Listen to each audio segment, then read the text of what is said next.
Hello and welcome to another edition of Homegrown. Today we're going to visit Jorgensen's Lazy J Grand Lodge near Ideal, South Dakota.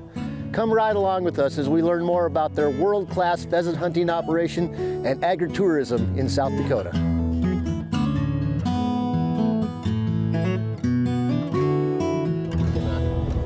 Take a drive over to what we call the Lazy J Grand Lodge, is that correct? Yep, that's correct. And right now today we've got 22 guys, 22 hunters over there.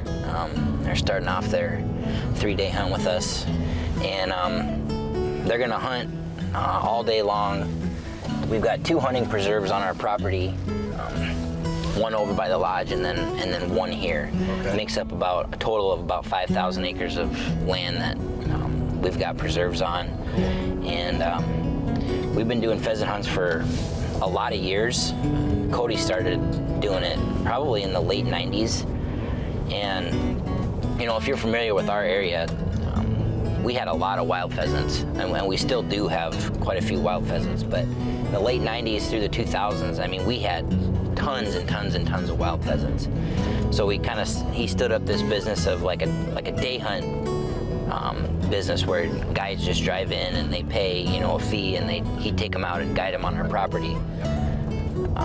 He did that from, you know, the mid 90s all the way through about 2010. And then the property we're heading to over there, which we call the Lazy J, was owned by a landowner in Virginia that had kind of stood up his own little lodging business. He could sleep about 20 guys or so, and he hunted them over there, and he wanted to retire, so we purchased that property in 2011, and then we built the Lazy J Grand Lodge in 2012. We can accommodate 40 hunters, and the business model is a lot different than it was, 20 years ago, in that they sleep there, we feed them. It's a destination thing, and all inclusive. Yep.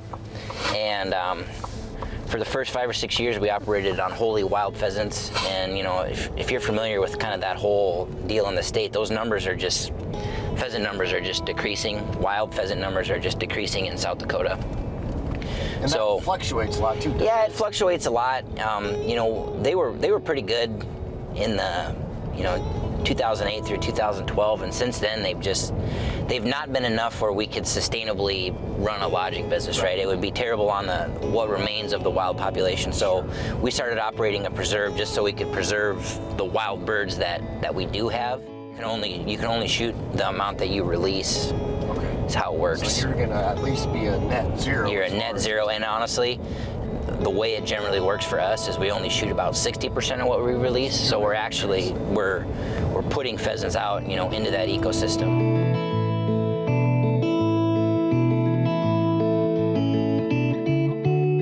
So we're here at the Lazy J Grand Lodge, which is part of Jorgensen Land and Cattle Company.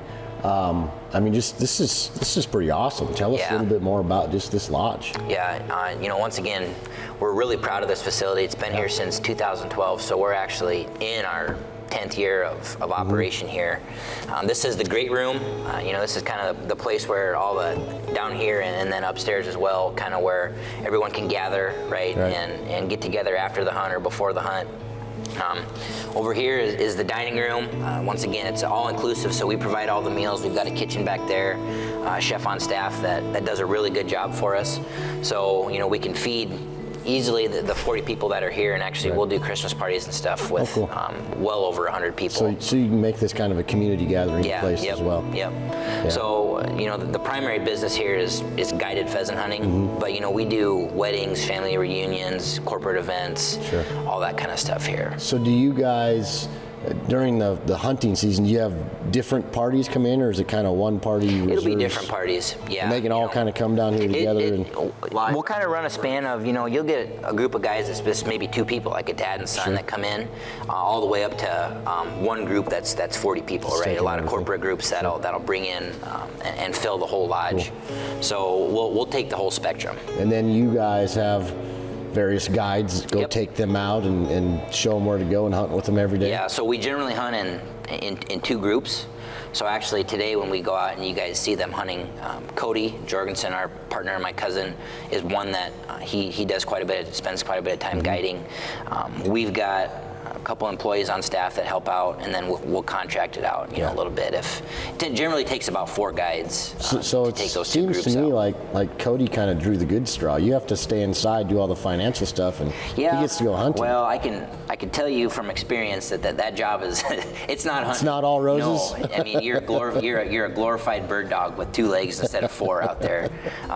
But you know, it's an important thing when you party hunt the way we do. You know, where it's larger groups of people, safety is extremely important. So actually, right now while we're talking, the group that's here is out doing a safety briefing. Right. And you know, the primary responsibility of those guides, honestly, the number one thing that they're doing out there is making sure that everyone's being safe. Sure. And, you know, that's your head is always on a swivel, making sure that everyone's doing the right thing, and it works well. I mean, we have never had, you know, any significant safety issues such that, you know, it's caused a problem. And I just thought that was interesting, something I wouldn't have thought of. I mean, most of us probably around here grew up hunting and just learned that safety from a small child up, but you guys can't just take that for granted. No, you absolutely cannot.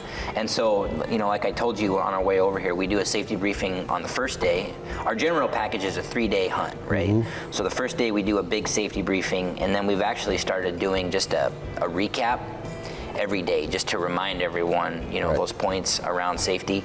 And whether you're an experienced hunter or a new hunter, everyone has to go through it. Whether you've been here before or not, everyone has to go through it. Just because it's easy to forget, and it's always good to have. It's always a good refresher. Have a reminder. Nothing more important in hunting than keeping people safe. That's right. So. It's not fun if it's not safe.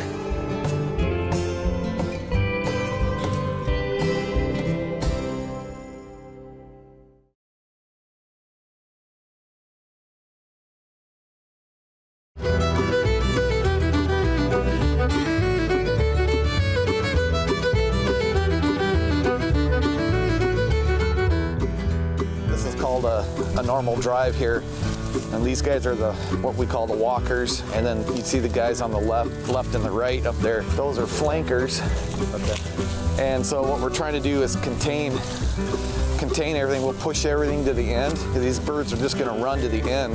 Okay. And then when we get them up here and we have them totally contained, that's when we want them to get in the air, and that's when we shoot. But when we get towards the end, we'll slow down. Yeah. And really let them dogs work and get them up out of the ground. Get them up, yep. They'll be able to see them running in front of them here. They'll go find them. But I like everybody to have, there's one there.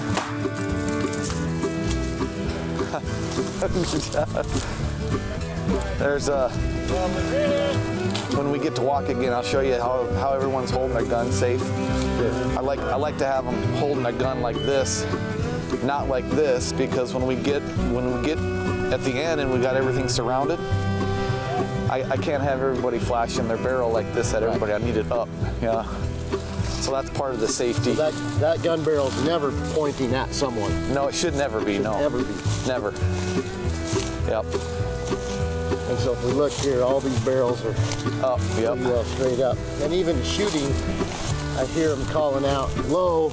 Low. So that means it's too low to the ground to safely shoot, because there are people in that path, but when it's up in the air, right, it's way safer. And that's my rule of thumb at the safety speech. What I like to tell people is, I need blue sky underneath the bird. When the bird gets up, if there's horizon underneath the bird, generally it's a safe shot. Sure.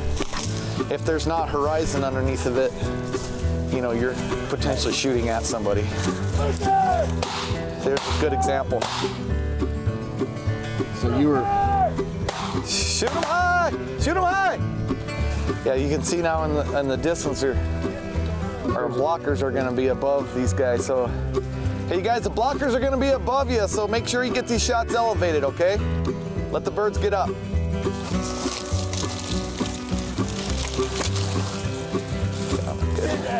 So with being a preserve, you guys have to plant so many acres of just food plots for them, or is that just no? It's just hunting operation? We're not regulated to plant so many acres. What we are regulated on is, for every bird that we harvest, we have to replace it with a live one. Okay. And so that's the only thing that we're regulated on. We plant these food plots for, you know, for the birds and our own sake. This year, of course, they're really pretty thin because it was so dry, you know, when we planted. It was a tough year. And then this was the only thing green this summer, and the grasshoppers pretty much destroyed it. You see that? Right.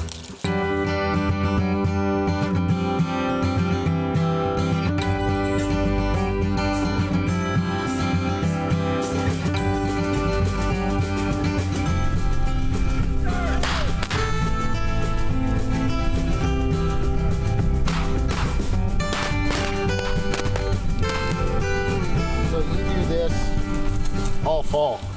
Yeah, we start at the end of September, and we kick off the season with a we actually call it a cattleman's hunt, and so we have a smart bull sale in conjunction with a 2-day pheasant hunt. We try to get our clients from the southeast, Texas and Florida, states that do business with us on our smart bulls to come up and enjoy a pheasant hunt and take a look at the bulls. And cool, yeah. When we look at an acre of land, obviously when we want to farm it, we have all the soil health in mind, of course. Right. That same acre, if we can do this, what I call, you know, agritainment, yep. and then have the ability to graze on it like those heifers are down there. I think that, you know, the word sustainable kind of gets used loosely. It's tossed out there a lot, doesn't it? It does, and I don't know exactly what that means, but I do know if we can do those 3 things on an acre of land, then it's going to make it easier for the next generation to be involved. And that's sustainable for you guys. I mean, yeah. The next generation is what you always got to be working towards. So yep. It's got to be profitable. There you go. It is helping to walk into the wind.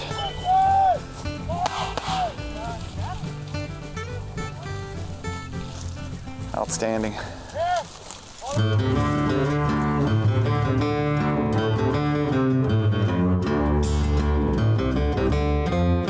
of the things you see people, you know, being against hunting, probably because they don't understand it, right? But right. You guys aren't out here just murdering things uselessly. No. You're out here in a conservation-minded effort. Everything that you take, I'm assuming, is going to be eaten, yep. and you're going to take as good care of it and shoot it in as humane a way as possible. Yeah, that's exactly right. Good job. Good job, guys. Yeah, it's all of these birds are going to be, we're going to take them home and obviously clean them up, and these guys love them. They're going to take them home and share them with their family, and and everything, you know, as hunting does sometimes get a negative, you know, connotation, I guess, and we're not, it's not, like I said, we're not here just to slaughter these birds. This is a sport. This is, these guys respect these birds as I do. I mean, they're absolutely beautiful, but if we don't hunt them, then it actually is worse on them than if we would hunt them. You know, we're actually helping the birds because they can overpopulate, and then there's disease, and then it does get ugly. Right. And so that's part of the conservation. And these things fly up, they get shot and they're done. Yeah. Or they can sit out here and they can starve, and they can be, you know, if they're overpopulated, yeah. you know, the predators get to them, and that's not a good death either. I mean, it's just part of the natural cycle. It is. And we're a predator too, and we're not wasting them. Right. We're gonna hunt them, then we're gonna eat them. Then we're gonna eat them. That's gonna be some good nutrient-dense protein on some of these Christmas dinner tables. Absolutely, absolutely, yep. All of these guys that are out here, including myself, have so much respect for this bird. Right. Right? And part of that respect is actually sharing these birds with these guys, not only in the field, but on the table. And if you've never eaten pheasant, it's wonderful. It is. I mean, it's really good. Yep, it is. It's really good.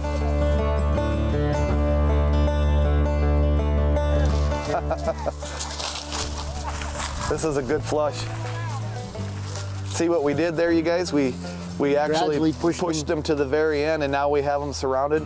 Now we're trying to get these birds elevated so that we can harvest them properly. Another one. It's intense and it hurts. Yeah. I missed that one. Oh no, they got it.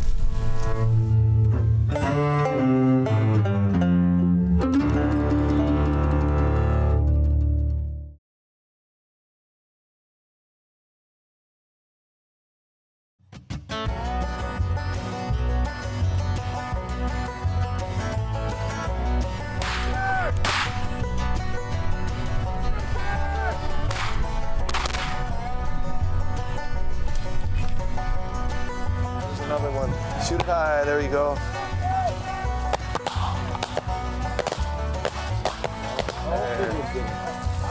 That was a ways out there.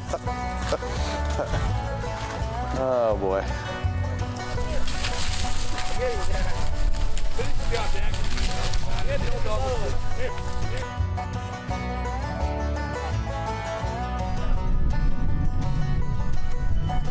So how many times will you hunt a stand like this a year? Every weekend? Not every weekend. I like to give them as much rest as possible.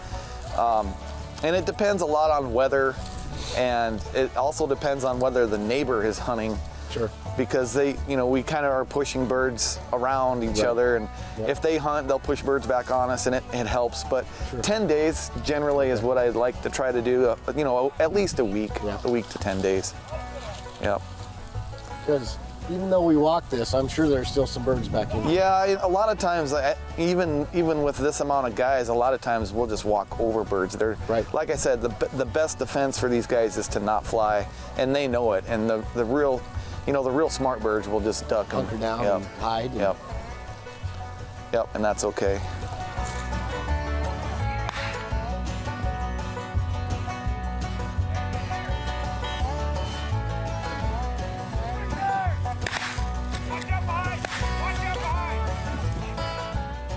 Your pheasant hunters traditionally would come and stay in your basement. Right. They'd hunt your property. They'd bring you, maybe a bottle of whiskey or some cheese or something wherever they were from, and that's how they compensated you. And then as time went on, you were inviting those guys to your daughter's wedding, or you're sending them Christmas cards, and you just became very, very close friends. That is exactly what we're trying to build here too at the Lazy J, is that traditional, South Dakota family welcome, traditional pheasant hunt. And one of the cool things that Brian was telling us is that about 90% of the guys that have hunted this year have already booked the same weekend for next year. Yes, sir. That's awesome. Yep. And that's really what this is all about. Well, that's a testament to the experience they have here. If 90% of them already know they want to come back a year from now, that you guys must be doing something right. It must have worked out that we actually created a memory for them. Exactly. Yeah. After these guys get done hunting, we're going to take them on a farm tour. So the whole thing about advocacy for agriculture, what we're trying to do with our hunters, we'll take them on that trailer and we'll drive them through the feedlot and we'll give them a tour. I think people need to know that we as producers are extremely proud of what we're doing, and we want people to know. Timeline of a bull here on JLC. You arrive at weaning time into this facility. You are growing until March, and then you get leased out to go breed some cows in April, May, June. Okay. You come back in, you get reconditioned, you get another semen test. And we actually might turn you out as a 2-year-old and let you graze around a little bit. And then you go back out the next spring as a 2-year-old for the second lease. Once you come back in off your second lease, then you turn into a smart bull. Then you're eligible to go to the southern market, all the states around the Gulf, Texas, all the way around Florida. Okay? So that's kind of the process. You get leased once as a yearling, once as a 2-year-old, and then you get sold as a 3-year-old. Most people watching this show have never heard of Ideal South Dakota. Right. And yet here you guys are flourishing, and without you guys, Ideal would be like 100 other communities that have just kind of been wiped up and blown away. But yet, we've got this massive lodge, you've got a great farming and ranching operation, and you're really propping up this community to be what it is. Well, and it is sad to look back, and when my grandfather homesteaded here in 1909, or my grandmother, virtually every section had a farmstead on it. And most of all of those have disappeared. I'll say 90% of those have gone away, unfortunately. And so we've grown to the demise of those operations in the past.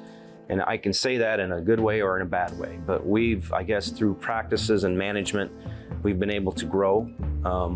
And we want to try and help those around us that are still here. I mean, we're a community. And so, I mean, if there's fires, we're always the first on the scene to help with a fire. If somebody has a health problem, we're the first one to show up to help finish harvest or work cattle or whatever. So it's all part of being in a community. And we're not trying to take over everybody. That's, you know, we just take over what comes available to us and is opportunistic for us to do, to manage. So, but we really believe in small town, small communities, and we get involved. We're actively enrolled in the community, and it's tough. In a changing world that we're living in, where you can buy virtually anything with a point and click of a cell phone. Yeah.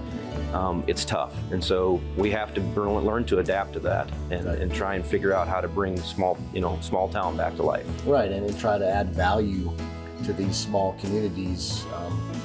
You know, we can only do so much purchasing our groceries and our gas and whatever here, but you know, you guys are creating opportunities for people in bigger communities to come here and experience for a little bit, and then that also helps you know, prop up this community economically as well. Exactly, and just the Lazy J has given us an opportunity to educate the non-ag sector. It's a majority of the people that come here to visit are non-ag folks, and it's been enlightening for both us and for them to be able to show them what we do, to show them how we care about the soil resource and our other resources that we have that we've been so blessed with. And it's just been a great forum to exchange that information and to enlighten those folks. So hopefully they'll come back. And when they do, they come back and they help support our local community. Right. And no matter what we're doing, we're educating people. Exactly. Right? Whether we're doing things right or wrong, people are watching, people are learning. That's right. And it's folks like you that are helping give agriculture really the name that it should have. Taylor rides just as well as any man.